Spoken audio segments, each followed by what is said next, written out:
ጤና ይስጥልን ተመልካቾቻችን፣ ይህ አዲስ ሚዲያ ኔትወርክ ነው። የሰዓቱን ዜናዎች ይዘን ቀረብን። አበይት ርዕሶቹን በቅድሚያ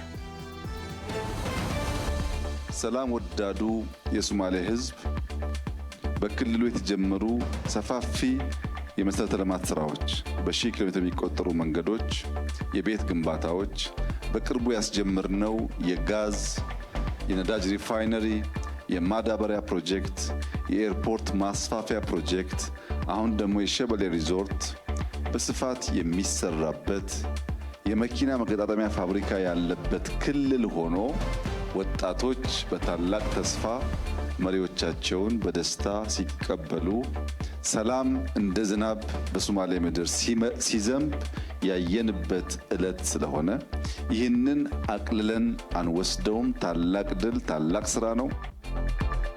የሸበሌ ሪዞርት በሁሉም ክልሎች ልማትን ማረጋገጥ እንደሚቻል ማሳያ ነው ሲሉ ጠቅላይ ሚኒስትር ዶክተር አብይ አህመድ ገለጹ።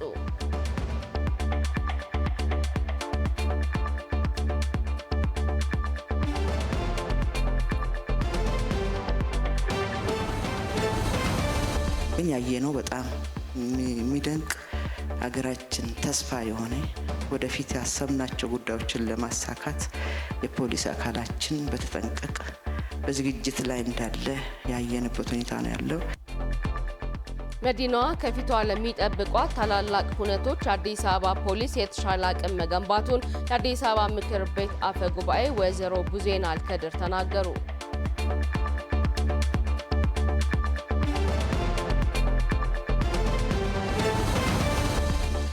የልማት አብዮቷ ሁሉንም ዘርፍ ያማከለ በመሆኑ ባህልን፣ ኪነ ጥበብን፣ ስፖርትን እንደዚሁም በተለያዩ የመሰረተ ልማቶች ከተማዋ የብልጽግና ተምሳሌት ሆና እንድትቀጥል የሚያስችል ከፍተኛ የሆነ የልማት እንቅስቃሴ ውስጥ የምትገኝ ከተማ በመሆኗ ይህ መልካም አጋጣሚ ለባህሉ ዘርፍ እድገትም አንድ ትልቅ ድርሻ ተደርጎ ወይም ሚናውን የሚወጣ ተደርጎ ይወሰዳል። ባህልና ኪነ ጥበብን ከልማት ጋር የተሰናሰኑባት ዘመናዊ ከተማን እየፈጠርን ነው ሲሉ የአዲስ አበባ ከተማ አስተዳደር ምክትል ከንቲባ አቶ ጃንጥራር አባይ ተናገሩ።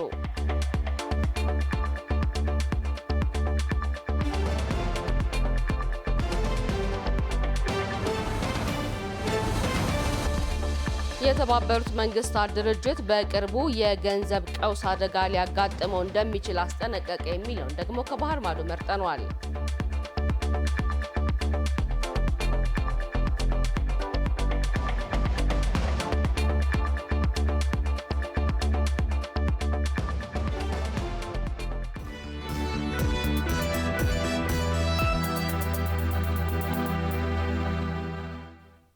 አብራችሁን ስትቆዩ እነዚህንና ሌሎች መረጃዎቻችንን ትከታተላላችሁ። ዘገባዎቹን እየመራን ራቢያ ሰይድና በምልክት ቋንቋው ደግሞ ፍቅር ተከበደ አብረናችሁን ዘልቃለን። አብራችሁን ቆዩ የአክብሮት ግብዣችን ነው። የሸበሌ ሪዞርት በሁሉም ክልሎች ልማትን ማረጋገጥ እንደሚቻል ማሳያ ነው ሲሉ ጠቅላይ ሚኒስትር ዶክተር አብይ አህመድ ተናገሩ። ጠቅላይ ሚኒስትሩ ከገበታ ለትውልድ የአብይ ፕሮጀክቶች መካከል ሁለተኛውንና በ385 ሄክታር መሬት ላይ ያረፈውን የሸበሌ ሪዞርትን መርቀው አገልግሎት አስጀምረዋል። ይታያል አጥናፉ ተከታትሎታል። ጠቅላይ ሚኒስትር ዶክተር አብይ አህመድ ከገበታ ለትውልድ አብይ ፕሮጀክቶች መካከል ሁለተኛውና በ385 ሄክታር መሬት ላይ ያረፈውን የሸበሌ ሪዞርትን መርቀው አገልግሎት አስጀምረዋል። ጠቅላይ ሚኒስትር ዶክተር አብይ አህመድ በምረቃ መርሃ ግብሩ ላይ ባደረጉት ንግግር በሶማሌ ክልል የተጀመሩ የጋዝ ፕሮጀክት፣ የነዳጅ ማጣሪያ፣ የማዳበሪያ ፋብሪካ፣ የአውሮፕላን ማረፊያ ማስፋፊያ፣ የሸበሌ ሪዞርትና የተሽከርካሪ መገጣጠሚያ ፋብሪካን ጨምሮ ሌሎች በርካታ የልማት ስራዎች በክልሉ እየተሰሩ እንደሚገኙ ገልጸዋል። የሸበሌ ሪዞርት ምረቃ ወጣቶች በታላቅ ተስፋ መሪዎቻቸውን በደስታ የተቀበሉበትና ሰላም እንደ ዝናብ በሶማሌ ክልል ሲዘንብ ያየንበት ዕለት ስለሆነ ታላቅ ድልና ታላቅ ስራ ነው ሲሉም ጠቅላይ ሚኒስትር ዶክተር አብይ አህመድ ገልጸዋል። የሶማሌ ክልል የሚታወቀው በግጭት በጦርነት ሲሆን አመራሮች ወደዚህ ከባቢ የሚመጡት ለማስታረቅ፣ ሰላም ለማስከበር ነበር።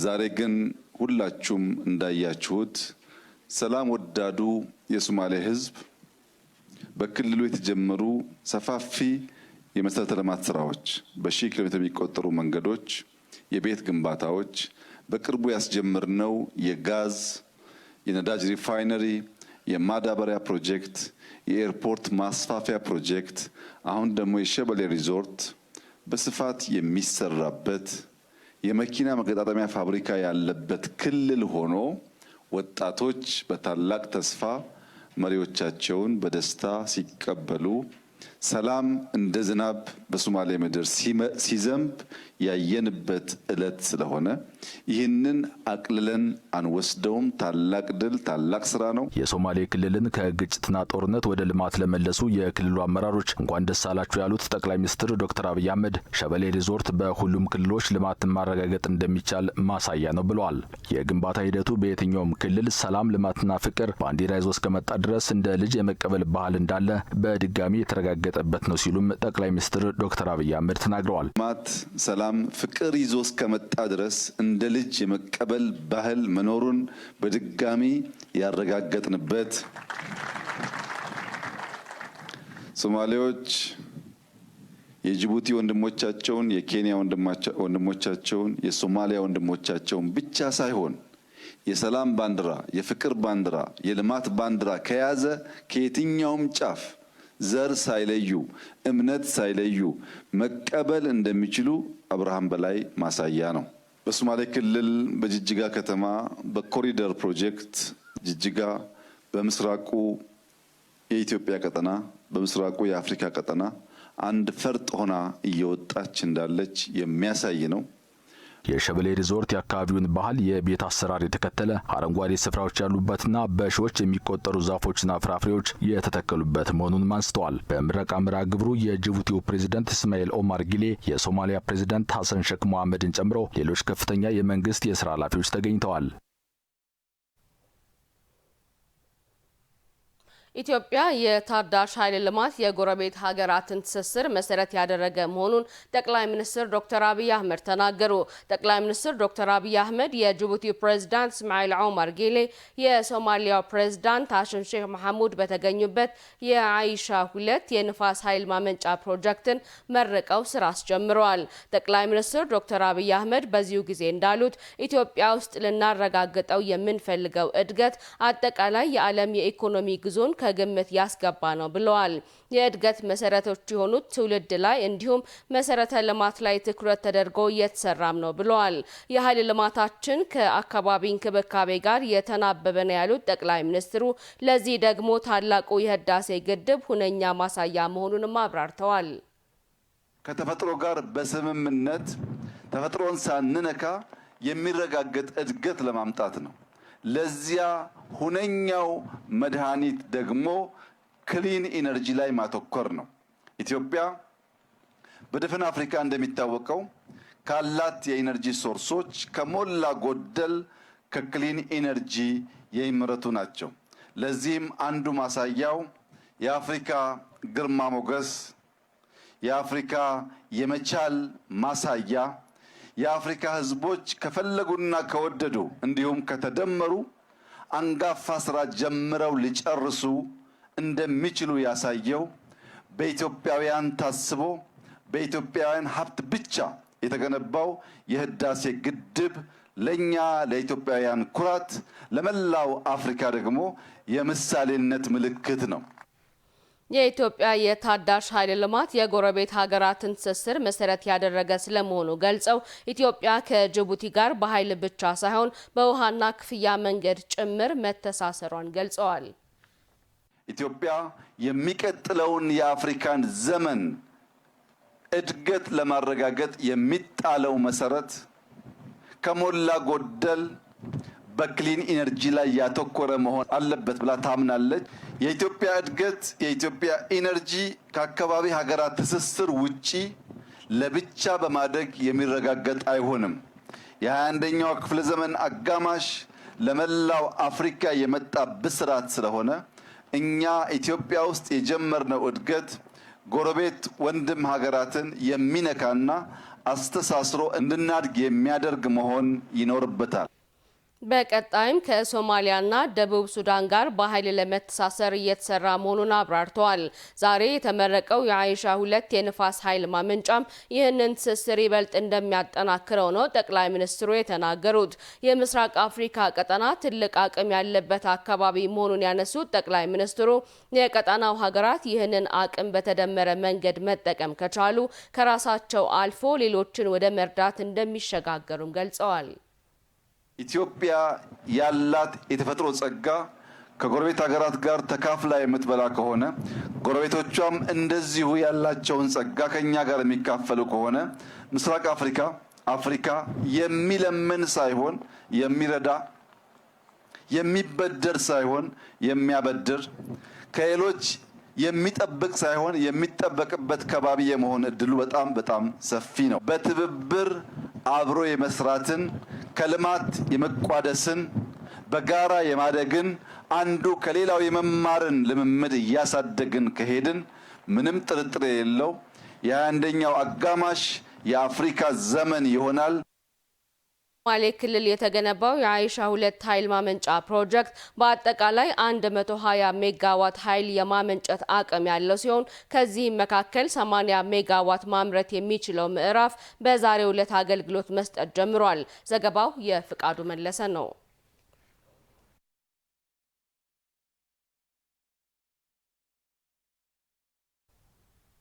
የአገው ፈረሰኞች በዓል የኢትዮጵያ ነጻነት፣ ህብረ ብሔራዊ አንድነትና የታሪክ ትስስርን የሚያሳይ ህያው ሙዚየም መሆኑን ምክትል ጠቅላይ ሚኒስትር ተመስገን ጥሩነህ ተናገሩ። 86ኛው የአገው ፈረሰኞች በዓል የአብሮነት ቅርስ የሰላም ውርስ በሚል መሪ ሀሳብ በአዊ ዞን እንጅባራ ከተማ በድምቀት ተከብሯል። በበዓሉ ላይ የተገኙት ምክትል ጠቅላይ ሚኒስትር ተመስገን ጥሩነህ የአገው ፈረሰኞች በዓል የኢትዮጵያ ነጻነት፣ ህብረ ብሔራዊ አንድነትና የታሪክ ትስስርን የሚያሳይ ህያው ሙዚየም ነው ብለዋል። የአዊ ፈረሰኞች ከአድዋ ድል ጀምሮ ወራሪዎችን መሸሸጊያ በማሳጣት ረገድ የነበራቸው የነጻነት አርማነት ሚና የሚደነቅ መሆኑን አንስተዋል። የፈረስ ታሪክ የሁላችንም ታሪክ ነው ያሉት ምክትል ጠቅላይ ሚኒስትሩ ፈረስ ሰሜኑን ከደቡብ ምስራቁን ከምዕራብ በማስተሳሰር ህብረ ብሔራዊት ኢትዮጵያን በመገንባት ሂደት ጉልህ ድርሻ እንዳለው አስረድተዋል። የአዊ ህዝብ ጽንፈኝነትንና ጎጠኝነትን እምቢ በማለት ሰላሙን በራሱ እጅ ማስከበር የቻለ አርአያ ህዝብ መሆኑንም ጠቅሰዋል።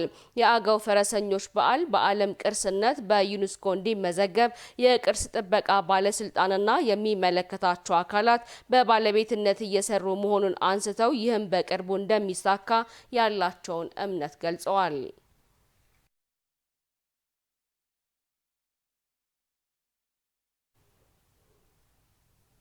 መዲናዋ ከፊቷ ለሚጠብቋት ታላላቅ ሁነቶች የአዲስ አበባ ፖሊስ የተሻለ አቅም መገንባቱን የአዲስ አበባ ምክር ቤት አፈ ጉባኤ ወይዘሮ ቡዜና አልከድር ተናገሩ። የአዲስ አበባ ፖሊስ ጠቅላይ መምሪያን ጨምሮ የተለያዩ ተቋማትና የልማት ስራዎችን የጎበኘው ምክር ቤቱ የተሰሩ ስራዎች የመዲናዋን ነዋሪዎች ተጠቃሚነት የሚያረጋግጡ ናቸው ብሏል። መቅደስ ደምስ ተጨማሪውን አዘጋጅታለች።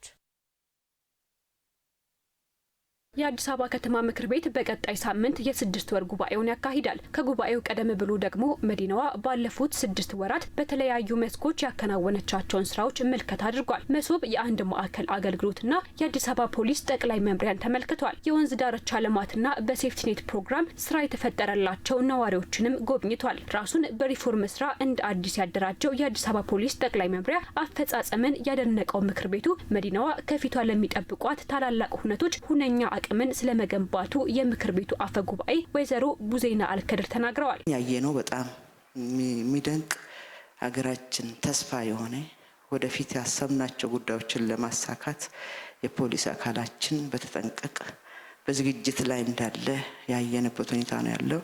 ብዙ በዓላት ሲከበሩ ፊት ለፊታችን ደግሞ ሀገራችን አሁን የቱሪዝም ማዕከል እስከሆነች ድረስ ብዙ በዓላትም አሉ፣ ብዙ ኮንፈረንሶች ይካሄዳሉ።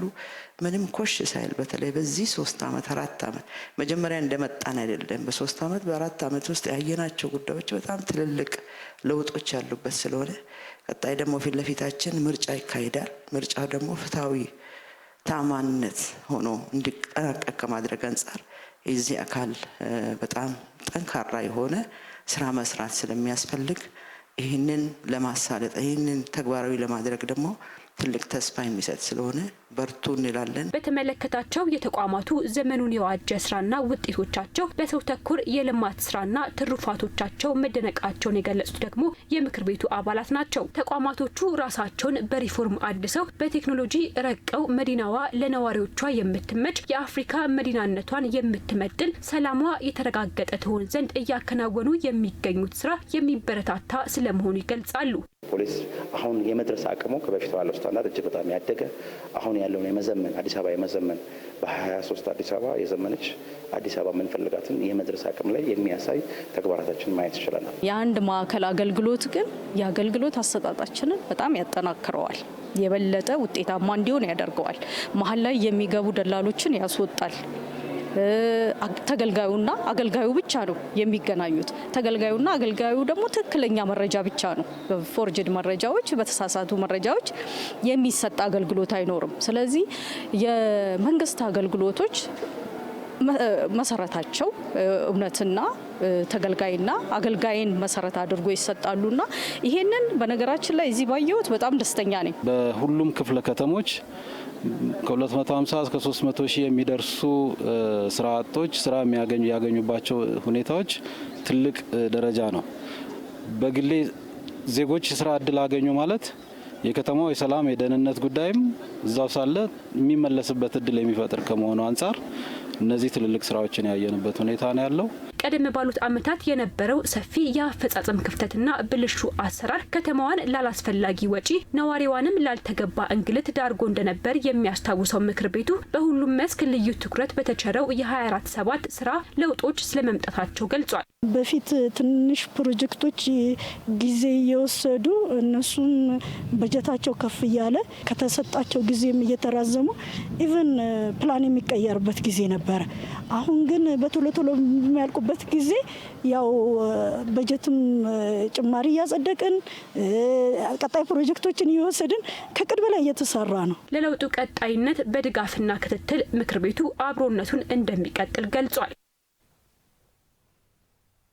ባህልና ኪነ ጥበብን ከልማት ጋር የተሰናሰኑበት ዘመናዊ ከተማን እየፈጠርን ነው ሲሉ የአዲስ አበባ ከተማ ምክትል ከንቲባ አቶ ጃንጥራር አባይ ተናገሩ። 17ኛው ከተማ አቀፍ የባህል ፌስቲቫል በአዲስ አበባ ኤግዚቢሽንና ገበያ ልማት ማዕከል በይፋ ተከፍቷል። ታምሩ ደምሴ ተከታትሎታል። አዲስ አበባ ባለፉት ጥቂት ዓመታት ያከናወነቻቸው የኮሪደርና የወንዝ ዳርቻ ልማት ስራዎች ብዝሃ ልማትን ያካተቱ ለባህልና ኪነ ጥበብ ስራዎች ልዩ ቦታን የሰጡ ናቸው። ይህም ከተማዋ በኢትዮጵያውያን ባህል እንድትዋብ ከማድረጉም በላይ ባህሎቻችን ከፍ ብለው በዓለም መድረኮች እንዲታዩና እንዲተዋወቁ ማድረግም አስችሏል። ይህንኑ ዓላማ ያነገበ የእርስ በርስ የባህል ትስስር ለማጠናከር ያለመ ከተማ አቀፍ የባህል ፌስቲቫል በአዲስ አበባ ኤግዚቢሽንና ገበያ ልማት ማዕከል በይፋ ተከፍቷል።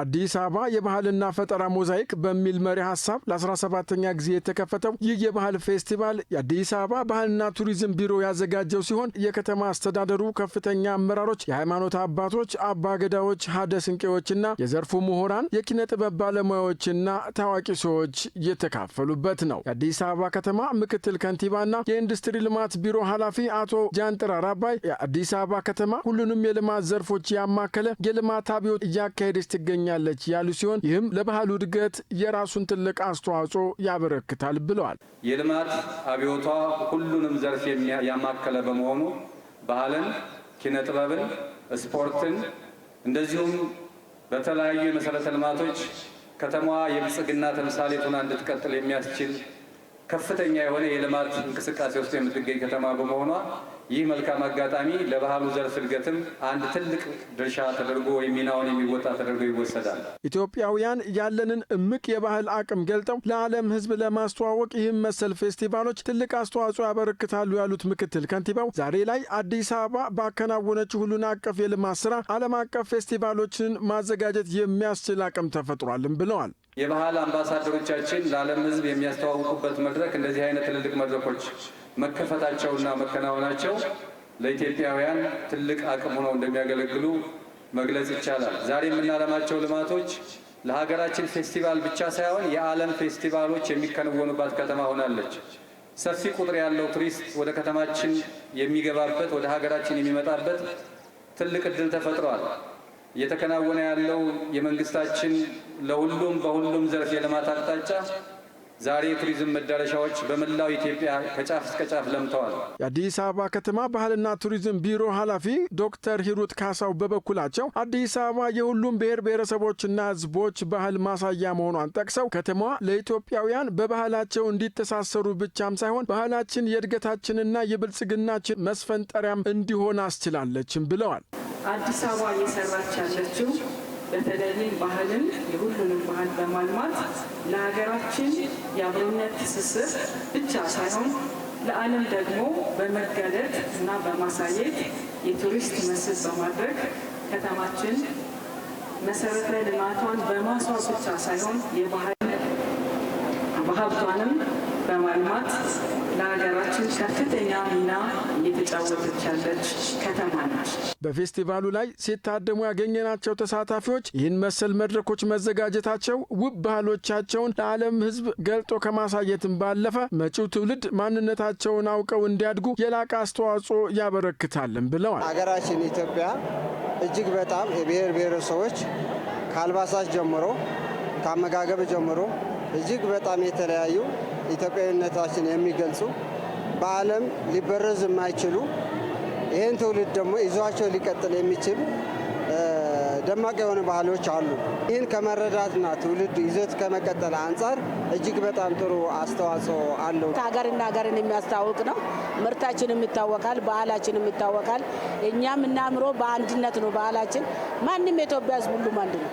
ስለዚህ በአንድነት እንደዚህ ወጥተን ስንታይ ለዓለም በጣም ጥሩ ነገር መንገድ ሁሉም ነገር የሚያገኝ ነው ማለት ነው። ዛሬ ያየሁት ነገር በጣም ደስ የሚል የሚያስደስት ነገ ለትውልድ ለልጆቻችን በቃ ባህልን አስቀጥለን መሄዳችንን በጣም በቃ የሚያስደስት ጥሩ ነገር አለው። ፌስቲቫሉ ከጥር 23 እስከ ጥር 25 2018 ዓ.ም ለተከታታይ 3 ቀናት እንደሚቆይም ከስፍራው ያገኘነው መረጃ ያመለክታል። የፕላስቲክ ከረጢት መጠቀም ማምረትና ወደ ሀገር ውስጥ ማስገባት የሚከለክለው አሰራር ከዛሬ ጀምሮ ተግባራዊ ተደርጓል። ለተለያዩ የሸቀጥ ዕቃዎች መጠቅለያነት የሚውለውን ማንኛውንም አይነት ፌስታል ይዞ መገኘት ከዛሬ ጀምሮ የሕግ ተጠያቂነትን ያስከትላል። በምትኩ የጨርቅና የወረቀት ከረጢቶችን መጠቀም እንደሚገባም ተጠቁሟል። ዳንኤል መላኩ ተጨማሪ አለው።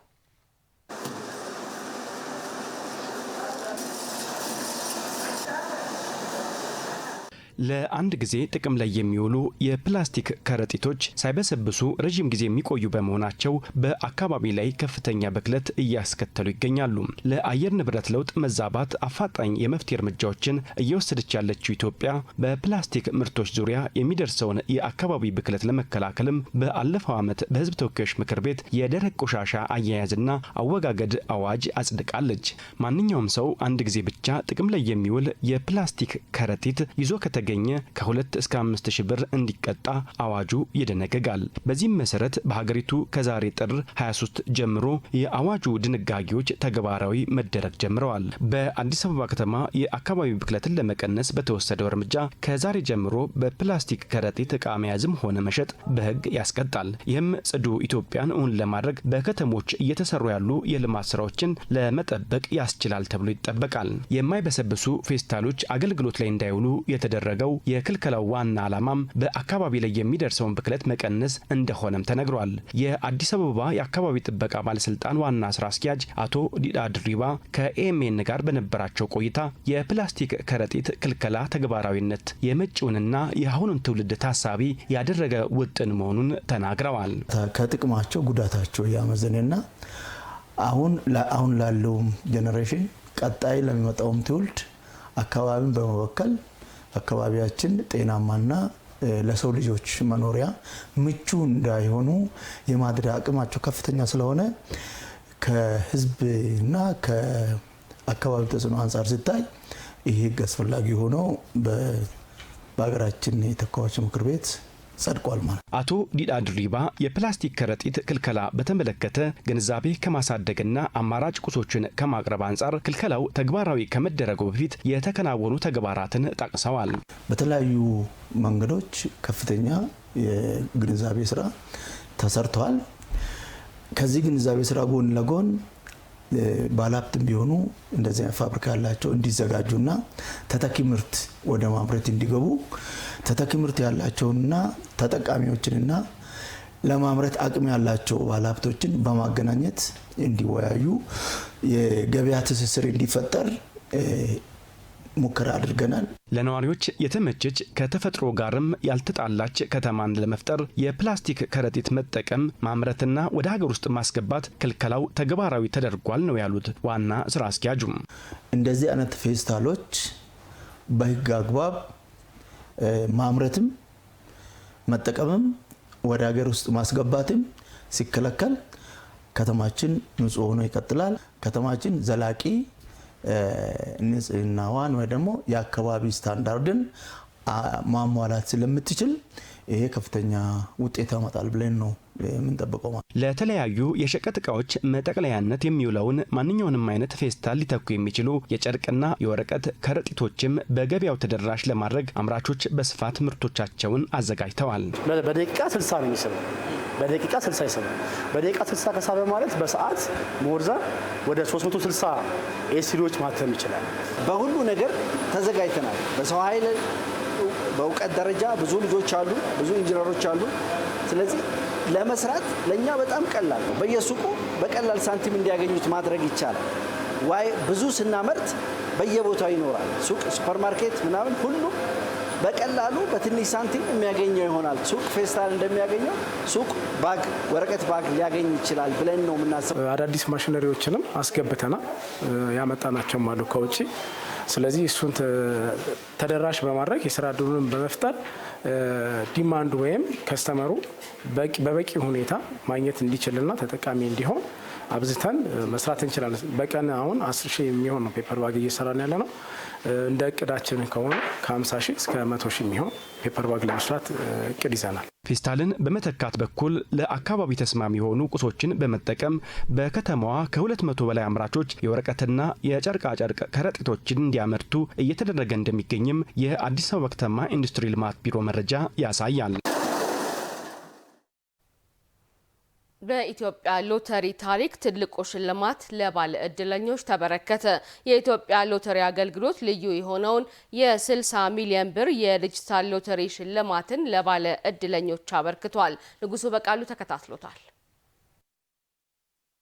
በኢትዮጵያ ታሪክ ውስጥ በመጠንም ሆነ በአቀራረቡ ልዩ የሆነውን የ60 ሚሊዮን ብር የዲጂታል ሎተሪ ሽልማትን የኢትዮጵያ ሎተሪ አገልግሎት ለባለእድለኞች አበርክቷል። ከጥቅምት 9 እስከ ጥቅምት 9 2018 ዓ.ም ድረስ ለ3 ወራት በዲጂታል መንገድ ሲካሄድ እንደቆየ የተነገረለት ይህ ሎተሪ ከ2 ሚሊዮን በላይ ደንበኞች ተሳትፎበታል ተብሏል። በሽልማት መርሃ ግብሩ ንግግር ያደረጉት የኢትዮጵያ ብሔራዊ ሎተሪ አገልግሎት ምክትል ዋና ስራ አስፈጻሚ አቶ ሙሉጌታ ታደሰ አገልግሎቱ ለዘመናት ደንበኞችን በተለያየ አይነት ሲጠቅም መቆየቱን ገልጸው ዛሬ ደግሞ ሌላ ታሪክ መጻፉን ተናግረዋል።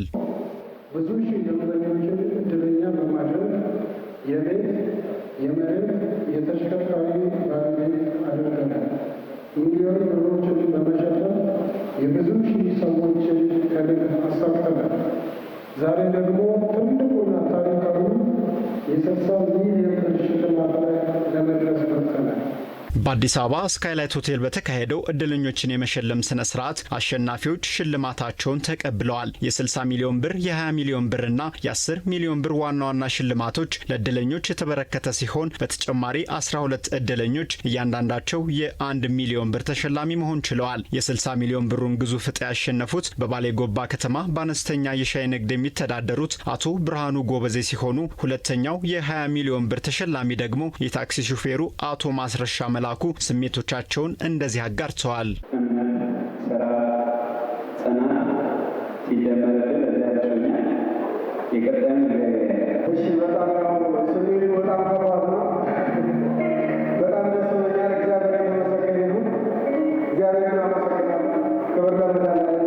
የሽልማት መርሃ ግብሩ ግለሰቦችን ከማበልጸግ ባለፈ ማህበራዊ ኃላፊነትን በተግባር ከማረጋገጥ አኳያ ለተለያዩ ድርጅቶች ድጋፍ አበርክቷል። በመርሃ ግብሩ ሕግንና ደንብን ከማስከበር አኳያና የአዲስ አበባን ጽዳትና ውበት ከማስጠበቅ አንጻር ለተሰሩ ስራዎች ለአዲስ አበባ ደንብ ማስከበር ባለስልጣን እንዲሁም ለጽዳት አስተዳደር ኤጀንሲ ከኢትዮጵያ ብሔራዊ ሎተሪ አገልግሎት ሽልማትና እውቅና ተበርክቶላቸዋል። ሽልማቱም ለተሻለ ስራ የሚያነሳሳ መሆኑን ጠቁመዋል።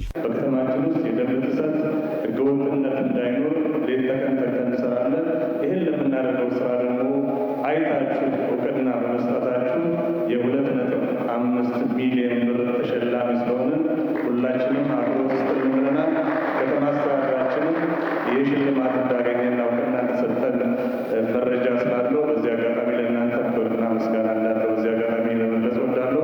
የ2 ሚሊዮን ብር ቼክ ነው። እግረ መንገድ እንዲህ አይነት ተባባሪ አካላት ሌሎችም ይህን ስራ እንደዚህ አጉልተው እንዲያወጡልን ጥሪ እናደርጋለን። አሁን አዲስ አበባ የተሞክሮ ማዕከል ሆናለች። በሳምንት ቢያንስ አንድ የክልል ከተማ ማዘጋጃ ቤት ተሞክሮ እናካፍላለን። ይህን ሳምንትም እያካፈልን ነውና ለተደረገልን ሽልማት ለዝግጅቱም ለአዘጋጆችም በጣም እናመሰግናለን። የኢትዮጵያን ነጻነት ጠብቀው ካቆዩ የሀገር ባለውለታዎች መካከል አንዱ በሆኑት ደጃዝማች ገረሱ ዱኪ መኖሪያ ቤት ላይ የተገነባው አዲስ ከተማ ኢንዱስትሪያል ኮሌጅ ስያሜውን ወደ ደጃዝማች ገረሱ ዱኪ ኢንዱስትሪያል ኮሌጅ ለወጠ። የስያሜ ለውጡም ትውልድ ከአርበኛ ደጃዝማች ገረሱ ዱኪ ጀግንነትንና የሀገር ፍቅርን እንዲማር ከፍ ያለ ትርጉም አለው ተብሏል። ካሳሁን አንዱ ዓለም ተጨማሪ ያለው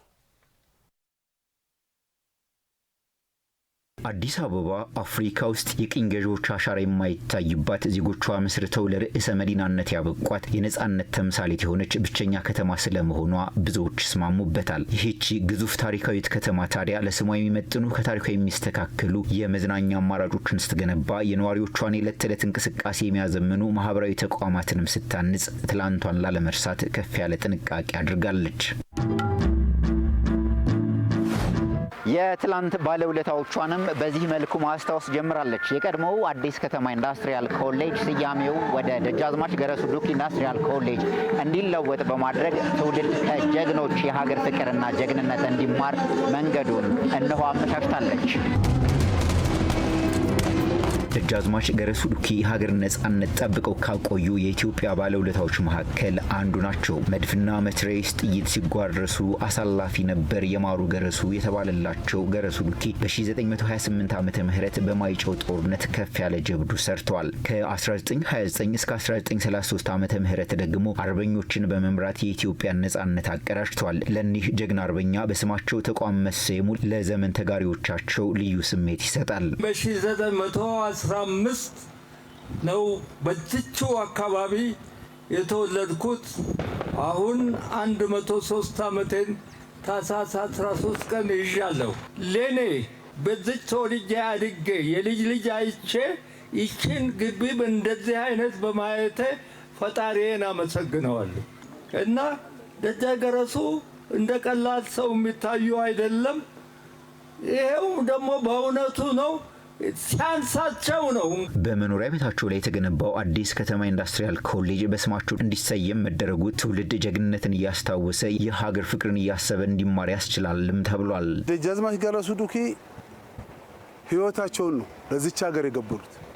ሰው ልጅ ለሀገሩ ህይወቱን ድረስ የሚሰዋ ከሆነ እኛ ደግሞ በእውቀት ራሳችንን አደርጅተን ክህሎት ያላቸው ዜጎችን አፍርተን ያ ክህሎት ያፈራው ደግሞ ችግር ፈቺ ሆኖ ትውልድን የሚቀርጽ ለራሱም ኑሮ ለቤተሰቡም ለሀገርም የሚተርፍ ዜጋ የእውቀት ባለቤት እንዲሆን ማድረግ ለዛ ጉልበት ይሆነናል ማለት ነው። ሀገር ወዳድ ትውልድ መገንባትና ትላንትን ከዛሬ አስተሳስሮ ነገን መዋጀት የከተማ አስተዳደሩ ፍላጎት በመሆኑ ውሳኔው በሚመለከተው አካል መጽደቁን የአዲስ አበባ ከተማ ስራና ክህሎት ቢሮ ምክትል ኃላፊ ወይዘሮ ዳግማዊት ግርማ ተናግረዋል።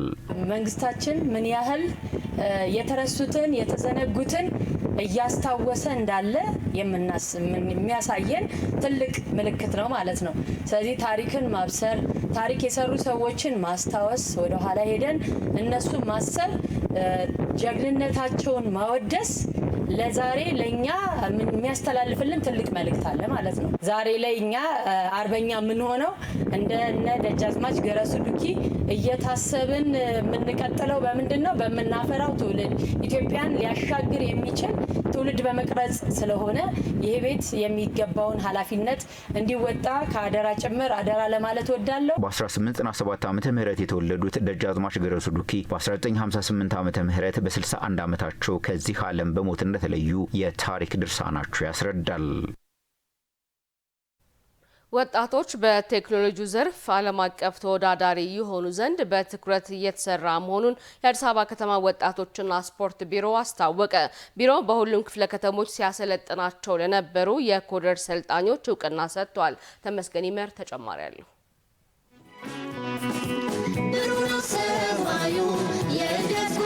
ከዘመኑ ጋር የዘመነ ቴክኖሎጂንም የሚዘውር ትውልድ ለመገንባት በጠቅላይ ሚኒስትር ዶክተር አብይ አህመድ ሀሳብ አመንጭነት ወደ ተግባር የገባው የ5 ሚሊዮን ኮደርስ ስልጠና በርካቶችን የሙያ ባለቤት እያደረገ ይገኛል። የአዲስ አበባ ከተማ ወጣቶችና ስፖርት ቢሮ በሁሉም ክፍለ ከተሞች ሲያሰለጥናቸው ለነበሩ የኮደርስ ሰልጣኞች እውቅናን ሰጥቷል። የአዲስ አበባ ከተማ ወጣቶችና ስፖርት ቢሮ ምክትል ቢሮ ኃላፊ አቶ ክብራለም ደምሴ ወጣቶችን ከቴክኖሎጂ ጋር ለማቀናጀት በተሰራው ስራ አሁን ላይ በርካታ ለውጦች እየመጡ ነው ብለዋል። በአሁኑ ሰዓት 62000 የሚጠጉ ወጣቶችን በኢትዮ ኮደርስ በአራቱ ዘርፎች ሰርቲፋይ ማድረግ ችለናል።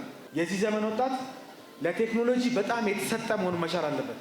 ከቴክኖሎጂ ጋር መራመድ ካልቻለ ወደ ኋላ ይቀራል ማለት ነው።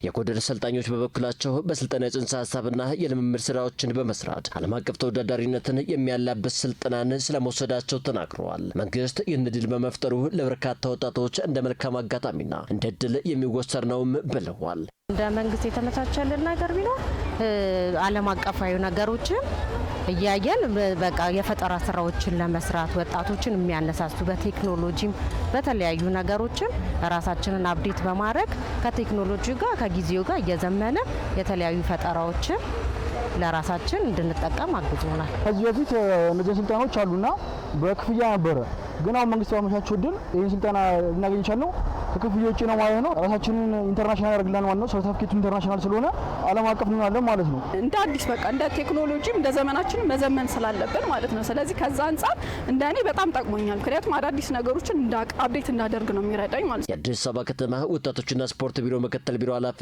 አቶ ክብራለም ደምሴ ቴክኖሎጂ ተኮር ስልጠናዎችን ለወጣቶች መስጠት በቀጣይም ተጠናክረው ይቀጥላል ብለዋል። የከተማ አስተዳደሩ ለወጣቶች ምቹ ከተማ እየፈጠረ ይገኛልና እንደምታውቀው በአምፊቲያትሮች፣ በአሙስመንት ፓርኮች፣ በኮሪደር ልማት ማዕከላቶች ላይም ጨምሮ ዋይፋይ አንዳንድ ቦታዎች የተገጠሙ ይገኛሉና እዛም ጨምሮ ወጣቶች በደንብ አድርገው የተገለገሉ ራሳቸውን በዲጂታል ክህሎት እንዲያዳብሩ ጥሪ ያስተላልፋል ከተማ አስተዳደሩ። እኛም እንደ ቢሮ ጥሪያችንን እናስተላልፋለን ማለት ነው። ሀገርን ከዓለም ነባራዊ ሁኔታ ጋር ማዋለድ ተወዳዳሪና ተመራጭ ትውልድን መገንባት ላይ በተሰጠ ትኩረት አሁን ላይ ቴክኖሎጂን የሚቀይሱ ትውልዶች እውን የሆኑ ዘንድ በትኩረት እየተሰራም ይገኛል።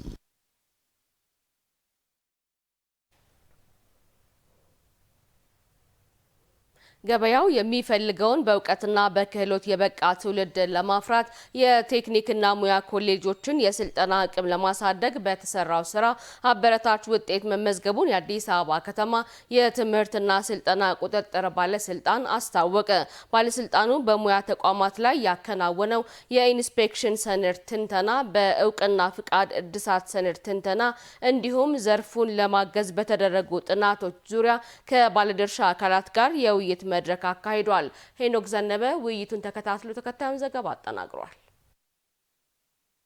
የአዲስ አበባ ከተማ ትምህርትና ስልጠና ጥራት ቁጥጥር ባለስልጣን የቴክኒክና ሙያ ተቋማት የ2018 የእውቅና ፍቃድ እድሳትና የ2017 የኢንስፔክሽን ትንተና ሰነድ እንደዚሁም ዘርፉን ለማገዝ የተደረገ ጥናት ላይ ከባለድርሻ አካላት ጋር ውይይት አካሂዷል። ቴክኒክና ሙያ ተቋማት ዘመኑ የሚፈልገውን ዓለም አቀፍ ተወዳዳሪ ትውልድን ለማፍራት ግንባር ቀደም ተዋናይ ናቸው ያሉት የባለስልጣኑ ምክትል ስራ አስኪያጅ ወይዘሮ ታጋይቱ አባቡ ተቋማቱን ለማብቃት ጠንካራ የክትትልና ድጋፍ ስራ እየተሰራ መሆኑን ገልጿል። ተቋማት ብቁ እንዲሆኑ ለማድረግ በየጊዜው ከግብአት አኳያ ያ ተቋም መጀመሪያውኑ እውቅና ሲሰጠው እና እውቅና እድሳቱን ሲያደርግ ግብአትን እንዴት አሟልተዋል፣ ወርክሾፖች በአግባቡ ተደራጅተዋል ወይ፣ ለነዚህ ደግሞ በተለይ ለተግባር ስልጠና ተቋማት ብቁ ነው ወይ? አስፈላጊ ግብአቶች በአግባቡ ተሟልተዋል ወይ? አሰልጣኞች ብቁ የሆኑ አሰልጣኞች ተቋማቱ አፍርተዋል ወይ የሚለውን በደንብ የሚታይበት ነው። ሁለተኛ ከስልጠና ስነ ስልጠና ዘዴው ጋርም የሚታዩ ጉዳዮች አሉ። የአሰለጣጠን ሂደቱ ምን ይመስላል? እዛ ጋር ያሉ ክፍተቶችና ጥንካሬዎች ምንድናቸው? የሚሉትን በደንብ እናያለን። የአሰልጣኞች ብቃትን ጭምር ያካተተ የደረጃ ምዘና ይደረጋል ያሉት ኃላፊዋ እንደ ሀገር በዘርፉ የተያዘውን ግብ ለማሳካት የቴክኒክና ሙያ ተቋማትን አቅም ለማጎልበት እየተሰራ ባለው ስራ አበረታች ውጤት እየተመዘገበ ስለመሆኑም ተናግረዋል። የመንግስትም የግልም ኮሌጆች ትላንትና ደረጃቸው ዝቅ ያለ ዛሬ ወደ መካከለኛና ከፍተኛ ደረጃ የመጡበት ሂደት አለ። ይሄ አንዱ ውጤት ነው ማለት ነው። ሁለተኛ እነዚህ ሁሉ ውጤት ደግሞ መጨረሻ የሚፈለገው ብቁ የሆነ የሰው ኃይል ማፍራት ላይ ነው። እንግዲህ በቲቬት ከሌቭል 1 እስከ 5 የሚሰለጥኑ ሰልጣኞች የመብቃት ምጣኔያቸውን ስናይ አዳጊ ነገሮች እንዳለ ምዘናም ስለምንሰጥ በሌላ ዘርፍ ላይ እዚሁ ባለስልጣን መስሪያ ቤት ላይ በምዘናቸውም ስናይ ከአመት አመት በጣም አዳጊ የሆኑ ነገሮች አሉ ማለት ነው። የማለፍ ምጣኔ ተመዝኖ ብቁ የመሆን ምጣኔያቸው ከአመት አመት አዳጊ ነገሮች እንዳሉ አይተናል። በመድረኩ ደረጃቸውን ላሻሻሉና በተደረገው የኢንስፔክሽን ትንተና የተሻለ ውጤት ላስመዘገቡ ተቋማት እውቅና ተሰጥቷል። ተቋማቱ የተሰጣቸው እውቅና በቀጣይ ዘመኑ የደረሰበትን ግብዓት መሟላት ጥራት ያለው ስልጠና ለመስጠት ስንቅ እንደሚሆናቸው ተናግረዋል። እኛም እንግዲህ ይሄ ዋንጫ አንደኛ ሪኮግኒሽን ነው፣ ሁለተኛ የቤት ስራም ነው ብለን እንወስዳለን። ሰላም ቴክኒክና ሙያ ኮሌጅ የሚሰራው በራሱ ግቢ ውስጥ ተካልሎ ሳይሆን ለሀገርም ለአካባቢም ሊተርፍ የሚችል ስራዎች ላይ ጥረት አድርገን እየሰራን እንገኛለን። ስለዚህ አሁንም በቀጣይ ይህንኑ አጠናክረን አሻሽለን ጥሩ ነገሮቻችንን ደግሞ ለሌሎችም በማካፈል እንደ ሀገር አብረን ለመስራት ነው የምናስበው። በግብዓት ደረጃ ምን ማሻሻል አለብን፣ ሂደቶች ላይ ምን ስራዎችን መስራት አለብን፣ ምንስ ውጤት ማምጣት አለብን የሚለውን ተቋሙ ራሱን እንዲያይ ነው የሚረዳውና ስለዚህ ተቋምን የሚያሳድግ በጣም ጠቃሚ ኦቨርኦል ሂደን ሰልጣኙ ተጠቃሚ ይሆናል። ሰልጣኙ ተጠቃሚ ሲሆን ይበቃል። ለሀገርም ለሰልጣኝም ለተቋምም የሚጠቅም ስለሆነ እኔ ፋይዳው በጣም ጎላ ያለ ነው ብዬ ነው የማስበው። በመድረኩ የ2018 የእውቅና ፍቃድ እድሳትና የ2017 የኢንስፔክሽን ትንተና ሰነድ እንደዚሁም ዘርፉን ለማገዝ የተደረገ ጥናት ቀርቦ ውይይት ተደርጎበታል። በአዳማ ከተማ ከ20 ሺህ በላይ ተሳታፊዎች የታደሙበት የምሽት ሩጫ መርሃ ግብር እየተካሄደ ይገኛል። መሰል ሁነቶች ከተማዋ ያላትን የኮንፈረንስ ማዕከልነትና የቱሪስት መዳረሻዎችን በይበልጥ የሚያጎላ ስለመሆኑም ነው የተነገረው። በዚህ ጉዳይ ላይ ተጨማሪ መረጃ ልታደርሰን ባልደረባችን ትባረክ ኢሳያስ በቀጥታ መስመራችን ላይ ትገኛለች። ትባረክ እንደምናምሸሽ። የአዳማ ከተማ የምሽት ሩጫ አጠቃላይ መርሃ ግብሩ ምን ይመስላል? እሺ አመሰግናለሁ። እንግዲህ የምገኘው አዳማ ከተማ ነው። ከበስተጀርባዬ እንደምትመለከቱት ተመልካቾች ዛሬ በአዳማ ከተማ ከ20 ሺህ በላይ ሰዎችን ያሳተፈ ታላቅ የሩጫ መርሃ ግብር እየተካሄደ ነው። በተለይ በዚህ ምሽት በሚካሄደው የሩጫ መርሃ ግብር የተለያዩ የእድገት ከተማዋ ከድህነት ለመላቀቅ ወደ እድገት ጎዳና እያደረገች ያለችውን ፈጣን ጉዞና እንቅስቃሴ በማሳያነት ማመላከቻ ምልክት እንደሆነም ጭምር ነው እንግዲህ የተነሳው። በዚህ የምሽት ሩጫ መርሃ ግብር ላይ የከተማዋ የአዳማ ከተማ አስተዳደር ከንቲባ፣ የቱሪዝም ኮሚሽን ኮሚሽነርና ሌሎችም ከፍተኛ የመንግስት የስራ ኃላፊዎች ተገኝተዋል። አዳማ ከተማ እንግዲህ የኮንፈረንስ ማዕከል እንደዚሁም ደግሞ የቱሪስት መዳረሻ ስፍራ በመሆን ስሟ የገነነ ታላቅ ከተማ እንደሆነች ይታወቃል። ይህን ተደራሽነቷን በተለይ ከሀገር ውስጥም ሆነ ከባህር ማዶ የሚመጡ የጎብኚዎችን ቁጥር ከፍ ለማድረግ የቱሪስት መስህብነቷንም በዛ ልክ ለማሳደግ ሰፊ ስራዎች እየተሰሩ እንዳለ ነው እንግዲህ የተመላከተው። ከዚያም ባሻገር የሩጫው ምሽት የመሆኑ ምክንያት ከተማዋ በ24/7 የስራ ባህልና መርህ እየሰራችና እየተንቀሳቀሰች እንዳለ ማመላከቻ እንደሆነም ጭምር ቀንም ምሽትም እየተሰራ እንዳለ ከተማዋን ወደ ከፍተኛ የእድገት ደረጃ ለማሸጋገር እንግዲህ ቀን ከሌት እየተሰራ እንዳለ ማመላከቻ እንደሆነም ጭምር ነው የተመለከት ነው ማለት ነው። በዚህም እንግዲህ የምሽት የሩጫ መርሃ ግብሩ እየተካሄደ ይገኛል። ትባረክ፣ ለመረጃሽ አመሰግናለሁ። ሸጋ ምሽት ይሆነልሽ።